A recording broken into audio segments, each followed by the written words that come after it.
Со завршувањето на летниот распуст завршува и пливањето за стотина струшки таленти, кај кои желбата за успех во овој спорт најчесто завршува на лето.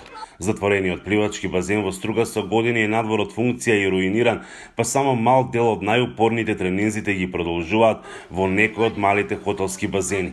Од 7 јуни сме во вода. Значи, за жал неавме други услови, па моравме од 7 јуни во вода да почнеме, во езера. Условите што ги добиваме се прескапи, значи за да си дозволи некој родител да плати за едно дете базен, тоа се големи суми. Огромни суми што мислам дека не може секој родител да ги одвои за детето да продолжи за преку зима на пливање. Само низ пливачката школа на Котановски летово поминаа повеќе од 300 деца. Ја имам 8 години. Најдобар триатлонец сум од малите деца и како најбо ми е да го вежбам цело време пливање и трчање и точак. Најдобра дисциплина ја пливам делфин. Дека немаме толку услови за пливање, повеќето тренираме вазење и трчање. Стружани вела дека е потребна поголема институционална грижа и подршка за овие деца. Пред 50 години имаше, а сега нема. Тоа е нешто само жално и трагично. Тоа е многу жално. Имавме до пред 10-15 години можда.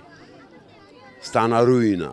Внуцето ми тренираат почна со пливање од почетокот на летово, па доста има напреднато. Струга од секогаш била расадник на спортисти во повеќе спортови на вода, такви се веслачите и кајакарите. Веслачкиот клуб Црн Дрим е најстариот во земјава и постои од 1933 година.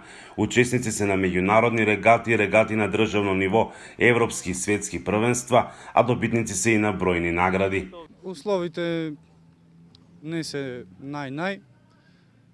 Некои можности ни се скратени, а за да се одржуваат и да се постигнуваат повисоки резултати, потребни ни се подобри услови.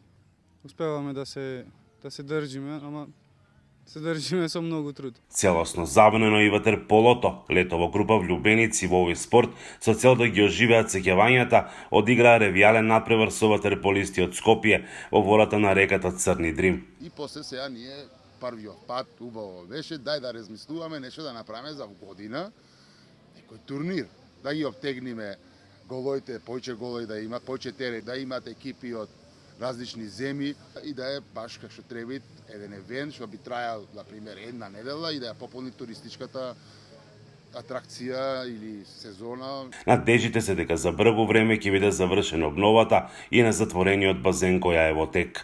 Од Струга за Гласот на Америка, Мики Трајковски.